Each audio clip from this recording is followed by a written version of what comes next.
Hello hello and welcome everyone, welcome to the channel. बच्चों तो क्या हाल है भाई आप लोगों के? मौज मस्ती चल रही है कि नहीं यार? भाई मौज मस्ती के साथ ही तो पढ़ाई में मजा आता है। और अपन इस चैनल पे क्या करते हैं? मौज मस्ती के साथ पढ़ाई करते हैं। तो एलो जी चक दे फटे, आज पढ़ रहे हैं अपन चैप्टर नंबर 4 जिसका नाम है की elements of a democratic government. तो भाई एक डेमोक्रेटिक गवर्नमेंट के कौन से के होते हैं की एलिमेंट्स, वही पढ़ेंगे चैप्टर में।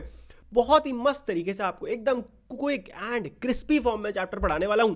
तो जिसने चैप्टर ऑलरेडी पढ़ा हुआ है उसका हो जाएगा मस्त रिवीजन, और जिसने नहीं पढ़ा उसका हो जाएगा मस्त प्रिपरेशन। तो चलो जी शुरू करते हैं।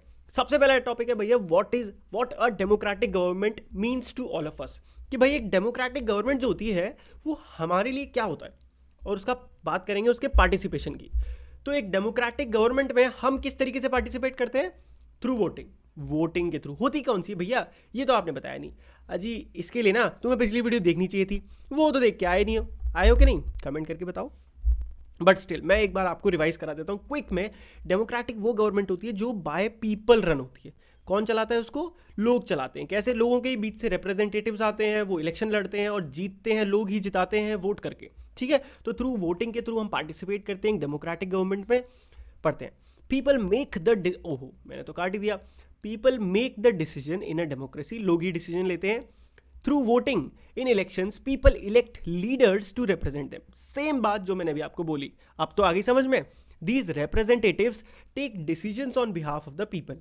अब जिस रिप्रेजेंटेटिव को वो लोग सेलेक्ट करते हैं in the form of minister, prime minister, president, वो अब डिसीजन लेता है सबके लिए। ओके जी चलो भैया, और कौन से तरीके हैं अब ये समझते हैं। और तरीके हैं bye taking an interest in the work of government.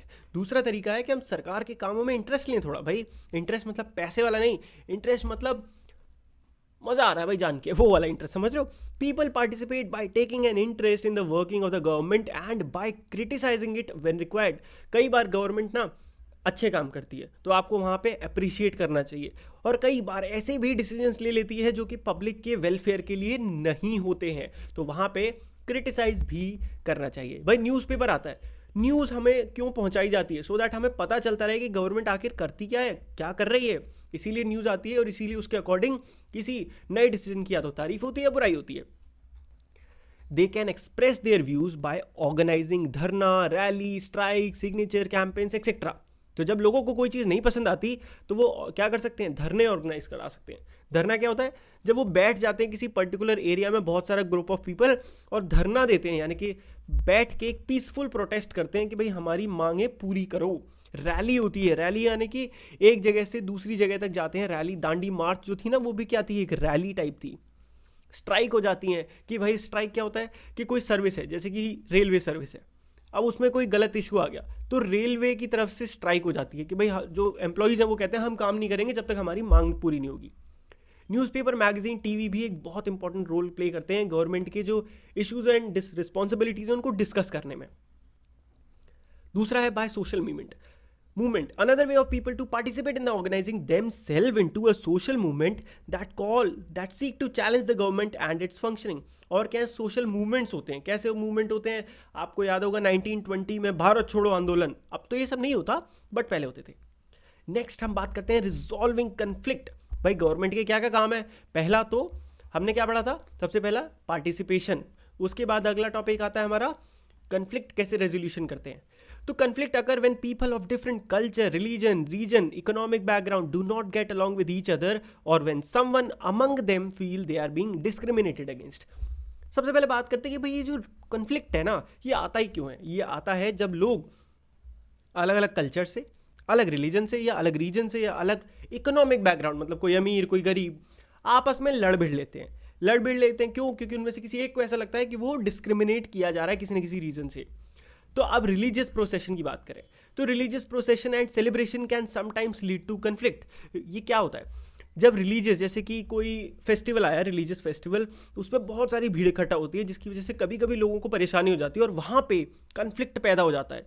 वहाँ पे लोग आपस में हिंदू मुस्लिम और ऐसे ऐसे लड़ाइयाँ शुरू हो जाती हैं। तो ऐसे में गवर्नमेंट की एक सर्विस है जो कहते हैं पुलिस, जो आप अच्छे से जानते हो, उसकी रिस्पॉन्सिबिलिटी है ये इंश्योर करना कि वायलेंस ना हो। ओके, अब बात करते हैं रिवर्स की। Rivers too can become a source of conflict between state. भाई सोचो, नदियों की वजह से भी कभी कभी स्टेट्स में लड़ाइयाँ हो जाती हैं तगड़ी तगड़ी।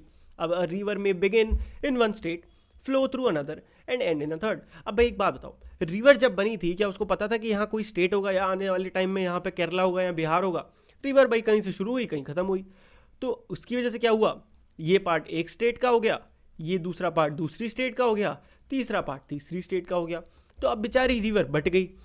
The sharing of river water between different states that the river goes through is becoming an issue of conflict. अब सोचो, यहाँ पे भाई ए स्टेट थी, इसने यहाँ डैम बना दिया, डैम की वजह से आगे का फ्लो कम हो गया, तो ये लड़ेंगे नहीं कि भाई हमारे पास पानी नहीं, और ये तो बोलेगा अरे भाई मेरी भी तो सोचो, मुझ पे तो पानी ही नहीं आ रहा। तो इस वजह से लड़ाइयाँ होने लग गई।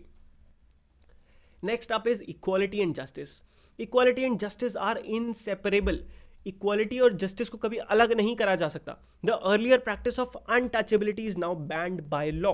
तो इंसाफ क्या है, इक्वालिटी और इंसाफ ये दोनों एक साथ चलते हैं।